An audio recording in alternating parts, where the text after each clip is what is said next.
وارزقنا فهم النبيين وحفظ المرسلين وإلهام الملائكة المقربين. اللهم ارزقنا علما نافعا ورزقا واسعا حلالا طيبا مباركا فيه.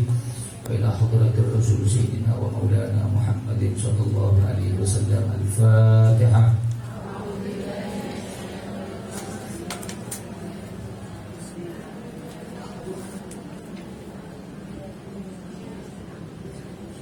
عليهم ولا الضالين آمين. بسم الله الرحمن الرحيم. الحمد لله رب العالمين الذي أرسل رسوله بالهدى ودين الحق ليظهره على الدين كله ولو كره الكافرون ولو كره المشركون ولو كره المنافقون.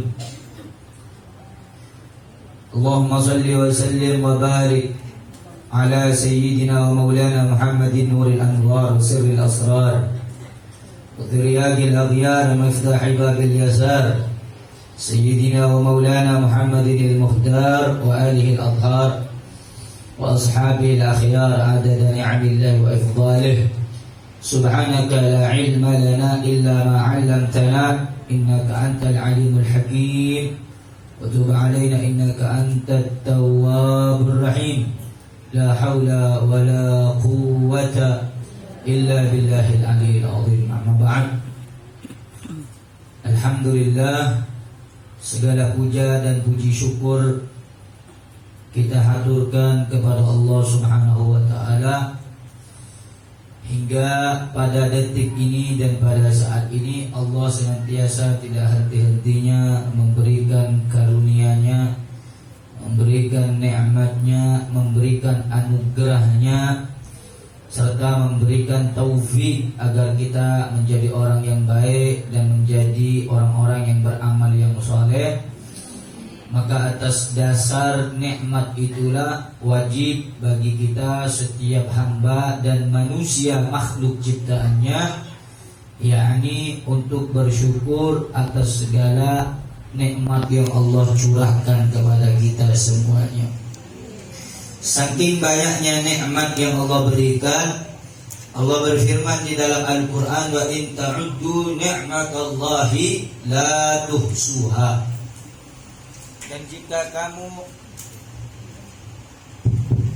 Dan jika kamu atau bila mana kamu ingin menghitung nikmat-nikmat Allah, la tuhsuha, kamu tidak akan dapat atau tidak akan mampu menghitung nikmat-nikmat Allah. Mulai dari nikmat zahir ataupun nikmat batin. Alhamdulillah, mudah-mudahan segala nikmat yang Allah berikan kepada kita bisa menjadikan kita orang-orang yang baik daripada hari-hari sebelumnya. Bismillahirrahmanirrahim. Qala al-musannif rahimahullah wa nafa'ana bihi wa bi'ulumihi fid dharain amin ya rabbal. Sampai pada pembahasan yang sebelumnya, Al-Imam Al-Ghazali ingin memberikan penjelasan terlebih dahulu kepada kita semua bahwa ilmu adalah buah daripada hidayah. Kemudian hidayah terbagi menjadi dua, ada zahir, ada batin. Kalau kemarin yang sempat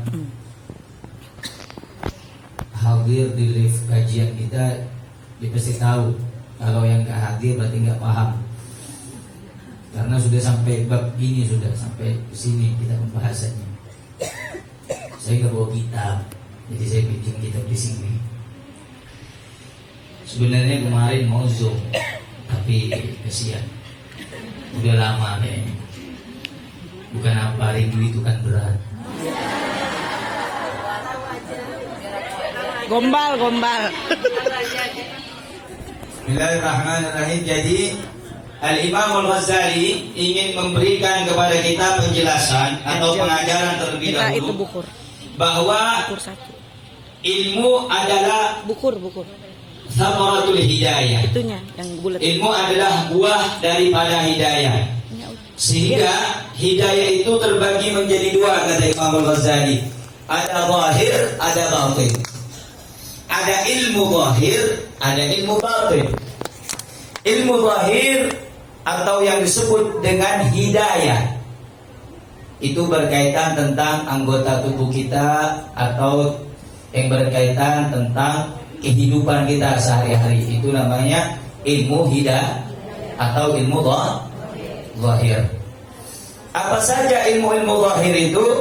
Seperti rukun Islam, kita percaya kepada Allah, kemudian mendirikan salat, usul Ramadan, itu berkaitan tentang anggota tubuh. Salat bagi apa? Pakai tubuh. Pakai gerakan. Gerakan dihasilkan dari anggota tubuh. Berarti itu ilmu zahir. Setelah kita mengetahui batasan-batasan dan berusaha untuk menyempurnakan ilmu zahir, ini sengaja saya terangkan kedua kalinya biar paham. Baru nanti kita masuk ilmu batin. Syariat itu zahir, kemudian ada ilmu batin, hakikat. Ada bidayah, ada nihayah. Ilmu zahir terkadang contoh begini, simpelnya. Kita sholat, rukunnya sudah kita laksanakan, syaratnya sudah kita laksanakan, hal-hal yang membatalkan sholat kita jauhi. Maka secara hukum zahir atau hukum fikih sholatnya sah. Tapi antara sempurna dan tidak, diterima dan tidak, belum tahu. Kita beribadah sesuai ketentuan syariat. Hukumnya sudah kita laksanakan semua. Yang wajib kita laksanakan, rukunnya kita laksanakan secara fikih sah sholatnya. Tetapi untuk kesempurnaan tidak cukup dengan itu saja. Butuh yang namanya ilmu batin. Apa itu ilmu batin? Ilmu yang memperbaiki keadaan hati. Kita udah sholat, bagus udah sholat, tapi hatinya betulkan sholatnya untuk siapa? Ya kan begitu. Terkadang orang beribadah bukan untuk Allah ibadahnya, tapi untuk dilihat manusia. Karena itu termasuk penyakit hati. Penyakit hati itu apa? Banyak. Di antaranya riya. Apa riya? Pamer, pengen dilihat oleh orang lain. Tak kala nanti kita beribadah sudah khusyuk betul. Khusyuk terbagi. Ada khusyuk yang secara umum, ada khusyuk yang secara khusus. Khusyuk yang secara umum, ibu sudah tidak bergerak melebihi daripada gerakan 3 kali, karena kalau itu gerakan keras dapat membatalkan sholat. Bergerak sesuai, kemudian as-sakin, tenang, maka itu termasuk khusyuk. Khusyuk yang kedua masih dalam kategori umum, memahami atau mengetahui apa yang dibaca ketika dalam sholat. Bismillahirrahmanirrahim, dengan menyebut nama Allah. Makanya sholatnya kita dengan sholatnya orang-orang soleh beda. Kalau sholat kita sekedar hanya menggugurkan kewajiban, tapi kalau orang soleh tidak. Kalau sudah sholat, betul-betul sholat, bukan cuma badannya yang sholat. Makanya ada peribahasa, jangan cuma sholat zahirnya, hatinya juga butuh sholat. Maksudnya apa? Tak kala orang bertakbiratul ihram, Allahu Akbar, apa artinya? Allah yang maha, yang besar cuma Allah. Segala urusan kecil, urusan apa aja? Mau dunia, kerja, bisnis, apa saja, semua kecil, illallah, kecuali yang besar Allah. Makanya itu penting yang namanya pelajaran ilmu batin. Makanya kalau kita udah sholat, seperti yang saya sebutkan tadi, bahwa khusyuk terbagi 2, ada umum, ada khusus. Kalau umum, kita cukup tahu makna, tenang ketika membacanya. Makanya kalau baca Quran jangan buru-buru.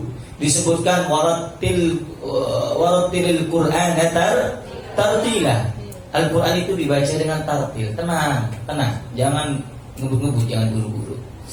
Difahami kalimat demi kalimatnya, ayat demi ayatnya.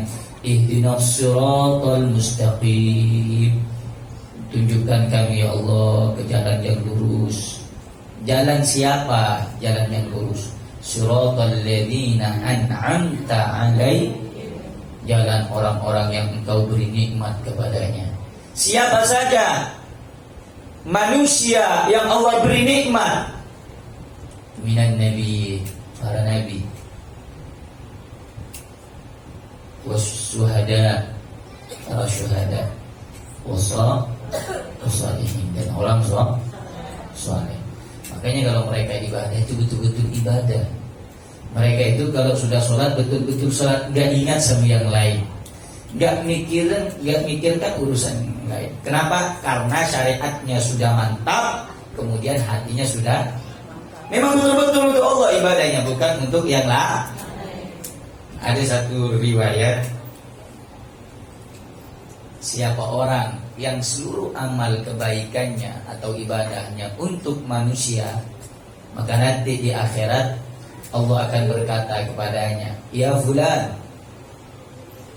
kenapa kau saat ini meminta pertolonganku di akhirat?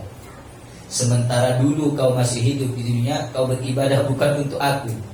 Maka falyatlub rabban siwa'i. Itu kalau Allah sudah cemburu tuh. Falyatlub rabban siwa'i. Cari Tuhan selain aku, minta tolong pada dia. Dulu siapa yang kau jadikan Tuhan? Temanmu, gurumu, atau orang-orang yang di sekitarmu. Kau sholat bukan untuk aku, kata Allah. Cari pertolongan kepada dia, jangan kepada saya, kata Allah. Mau kemana kita kalau udah diomongin seperti itu sama Allah? Makanya mulai saat ini kita belajar. Ini kitab kecil, kitabnya Bidayatul Hidayah ini di Hadramut, di Yaman. Ini kajian anak-anak kecil, tapi anak kecilnya itu setara dengan orang tua di Indonesia. Di Hadramut gak boleh pakai imamah kecuali sudah hatam dan mengamalkan Bidayatul Hidayah. Gak sembarangan. Makanya di Hadramut anak-anak tumbuh kumis udah jadi wali. Umur berapa? Umur 11 tahun, 15 tahun lah. Dewasa jadi wali udah. Kenapa? Dari kecil 5 tahun hafal Quran. Umur 9 tahun belajar tafsir. Sampai saking indahnya kota Tarim Hadramut, dikatakan di dalam kitab Imdadul Fuad fi Manaqibi Qutbil Irsyad. Kitab itu menceritakan tentang biografi Sayyidina Imam Abdullah Al-Haddad, pengarang Rotib Al-Haddad. Di dalam kitab itu dikatakan Syawari'ut Tarim Syekhun liman la syekhal. Kota-kota Tarim, gang-gang di kota Tarim, jalan-jalan kota Tarim itu bisa jadi guru bagi orang yang tak punya guru. Maksudnya bagaimana Habib? Di gang-gang Tarim, di jalan-jalan kota Tarim, saking hidupnya ilmu agama, semuanya pada ngaji. Bahkan orang yang berdagang di kota Tarim itu nggak sama dengan perdagangan kita di sini. Kalau di sini kan, kalau nggak ada yang membeli, ngerumpi. Kalau di Tarim, di Hadramut sana, sambil nunggu pelanggan, pembeli itu baca Quran. Bismillahirrahmanirrahim. Alhamdulillahirabbil alamin. Ada pelanggan, berhenti. Dikasih tanda. Dilayani. Saking hebatnya pedagang di Tarim, di Yaman sana. Misalnya ibu ada 4 orang sekawanan ya, teman sahabat. Yang A sering dikunjungi sama pembeli. Beli, nanti kalau ada pengunjung baru lagi, pembeli lagi, jangan beli kepada saya, beli kepada teman saya saja. Dari tadi dia belum ada pembeli, saya sudah dari tadi udah dapat 2. Pergi ke sana saja. Itu di kota Boro-Boro di Indonesia. Kalau nggak disantet untung tuh toko. Dikasih tanah kuburan malah. Betul? Makanya susah. Dakwah di Indonesia ini lebih sulit ketimbang dakwah di Tarim. Di Tarim perempuannya nggak keluar, ya. Di Tarim enak, susah deh perempuan itu.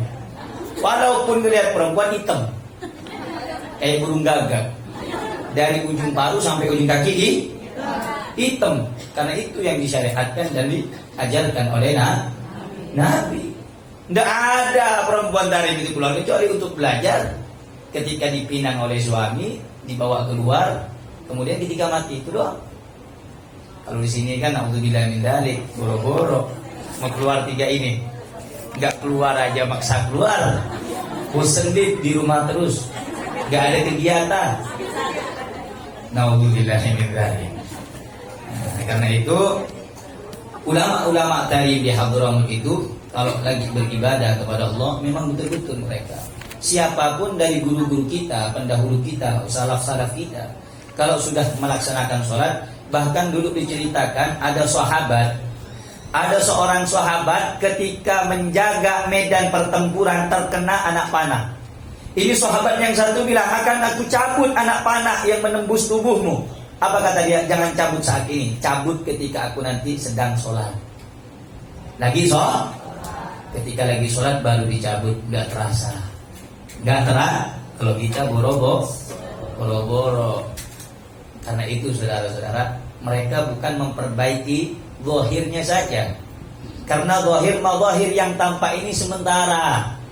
Apa yang membuat kekal nanti? Hati. Gak ada. Orang itu tampan, cantik, dinilai hatinya. Terkadang ada orang penampilannya copang-camping seperti Uwais Al-Qarni. Sayyidina Uwais Al-Qarni adalah seorang tabi'in yang namanya sering-sering disebut oleh para malaikat. Bahkan sahabat saja diutus oleh Nabi Muhammad untuk minta doa kepada Uwais Al-Qarni. Ini saking mulianya Uwais Al-Qarni. Tapi ketika sahabat datang mencari orang-orang mencari Uwais Al-Qarni, kau kenal dengan Uwais Al-Qarni? Apa kata orang-orang kampung di sana? Aku tidak kenal sama Uwais Al-Qarni. Ditanya lagi, Uwais Al-Qarni kamu tak tahu? Kalau Uwais yang seperti orang gila, compang-camping, makan di tong sampah, saya tahu. Rumahnya di pojokan. Didatangi Uwais Al-Qarni, betul. Uwais Al-Qarni itu kalau mau makan ngambil sisa-sisa orang. Dia di dunia tidak dikenal, majhulun fil ard, ma'rufun fis sama. Enggak dikenal di bumi, tapi namanya dikenal di langit. Sekelas sahabat disuruh minta doa sama Uwais Al-Qarni. Ini luar biasa. Tapi sekalipun begitu Uwais Al-Qarni hatinya sangat baik. Uwais Al-Qarni itu ngambil makanan dari sisa orang-orang makan orang-orang kaya, kadang dilempar saja orang kaya. Merasa punya duit, dibuang, diambil sama Uwais Al-Qarni, dibersihkan rotinya. Dibagi 3 roti itu. Ini hebatnya Uwais Al-Qarni. Sisa makanan, potongan-potongan, bagian-bagian roti dipotong menjadi 3 oleh Uwais Al-Qarni. 1 roti yang paling bagus. Ada roti yang paling bagus, roti yang sedang, roti yang jelek. Roti yang paling bagus disedekahkan kepada orang yang membutuhkan. Yang sedang dimakan sendiri, yang satunya yang agak jelek dikasih ke binatangnya, ke anjingnya. Jadi kata Uwais Al-Qarni, ya Allah, aku gak punya apa-apa lagi ya Allah. Yang aku bisa berikan kepada fakir miskin dan orang yang kelaparan cuma sepotong roti. Tolong terima ya Allah segala kebaikan yang aku lakukan ini karenamu ya Allah. Sepotong roti, bayangkan. Kalau kita kan kadang sampai numpuk makanan yang di rumah, kulkas sampai gak muat. Coba kasih, keluar ke jalan cari. Masih banyak orang-orang yang teriak-teriak kelaparan. Masih banyak anak-anak kecil yang mengemis di jalanan. Dan saya ingatkan sekali lagi, karena ini kita sampai pembahasan masalah hati. Kalau syariat semua orang bisa berbuat baik, tapi ingat, hatimu yang menentukan kualitasnya. Diterima tidak amal ibadahmu tergantung hati. Karena Allah tidak melihat sholatmu, Allah tidak melihat ibadahmu, Allah lihat hati ente. Allah lihat hatimu. Kalau hatimu baik, maka Allah akan terima. Tapi kalau hatimu tidak baik, Allah tidak akan terima.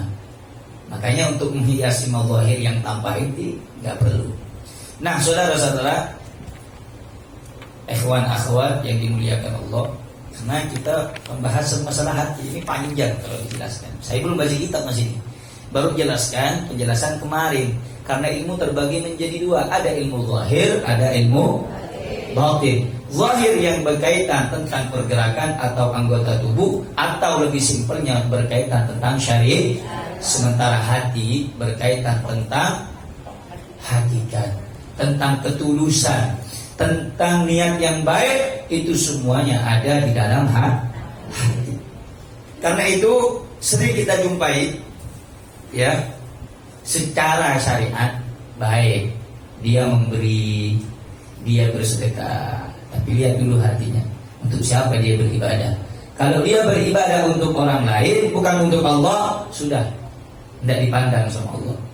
Kemudian yang perlu digarisbawahi juga, sering kita dapati di tengah-tengah jalan, ketika ada anak-anak kecil meminta, atau orang-orang parubaya atau yang kurang mampu meminta kepada kita. Sekali-kali kalau kita tidak mampu, jangan sampai kita mengeluarkan kata-kata yang tidak baik. Ada juga yang memberi sekaligus mencaci. Pernah tahu seperti itu? Contoh, ada orang ngamen atau orang ya ada kuliah di mana keadaan dia minta, ada yang dua, Bu, 2 hari sudah belum makan, tolong keikhlasannya. Dikasih 5.000. Ya, ini 5.000 ambil, tapi besok jangan minta lagi. Betul. Ini ambil 5.000, tapi nanti kerja ya, jangan males-males, jangan suka-suka minta. Nah, dia memberi, diikutkan kata-kata yang tidak baik, itu lebih buruk ketimbang orang yang tidak memberi. Maksudnya, kalau Anda tidak bisa memberi, cukup Pak, Dek, Bu, maaf saya hari ini belum pegang uang. Tapi lebih aneh lagi, ya namanya manusia, apalagi perempuan. Memang perempuan ini wataknya susah. Memang wataknya perempuan itu suka perhiasan, uang, itu perempuan sudah pasti. Contoh, lagi ada orang ngamen pakai tas lama itu, itu ngambil uang lama, 5.000 dibalikan lagi, 2.000 masukkan lagi. Akhirnya dibunyi kelenteng, oh iya, dikasih 500 rupiah, kadang 1.000 dikasih, 1.000 logam, pelit. Padahal pakai mobil, wah agak tanggung lagi, mobilnya Alfa, kasih 2.000. Jangan begitu. Di setiap harta kita ada harta mereka, orang-orang yang tidak mampu. Bahkan dulu Nabi Ibrahim alaihissalam ketika selesai membangun Ka'bah yang suci, tempat kiblat seluruh kaum muslimin, fasalla, maka salat Nabi Ibrahim di setiap masing-masing sisi dari bangunan Ka'bah, 4 penjuru, di setiap penjuru atau sisinya itu salat 1.000 rakaat Nabi Ibrahim. Kemudian terdapat wahyu dari Allah. Allah mengatakan kepada Nabi Ibrahim, ma ahsana ma fa'alta ya Ibrahim. Alangkah baiknya apa yang engkau perbuat wahai Ibrahim. Lakin luqmatun fi ba'ija'i afdalu min hadha kulli. Akan tetapi wahai Ibrahim, yang kau lakukan ini baik, ada yang lebih baik. Apa itu? Mengenyangkan perut orang yang kelaparan lebih baik daripada semua yang kau lakukan amal ibadah ini. Jadi kita mau ibadah kayak apapun, lebih afdol kita memberikan makan orang yang kelaparan. Kasih makan. Masa beli nasi padang gak mampu, 25.000 juga. Datangi orang-orang di jalan, yang bawa tong sampah, kadang bawa anak kecil. Terkadang kita ini bajunya pakaian di rumah gak muat, tapi sayang, coba ambil keluarkan, kasih orang, beli lagi yang baru, maksudnya yang lama kasih ke orang, daripada dibuang-buang begitu aja. Nah, karena itu penting yang namanya memantapkan hati, penting yang namanya memperbaiki hati. Nah, karena itu Ada ilmu syariat, ada ilmu hakikat batin. Kalau kita sudah sholat dengan cara yang baik, maka jangan lupa perbaiki juga di dalam ibadah kita, hati kita kepada Allah Subhanahu wa ta'ala. Nah, Al-Imam Ghazali mengatakan, walakin, ini bahasa Arabnya, yang bagi laka an ta'lama qabla kulli syai'in annal hidayah allati thamaratul ilmi. Hidayah itu adalah buah daripada ilmu. Laha bidayah wan nihayah. Yang mana ilmu itu memiliki awal, permulaan, dan juga ada akhir. Makanya zaman sekarang ini era ada orang melihat wali ini punya karakter.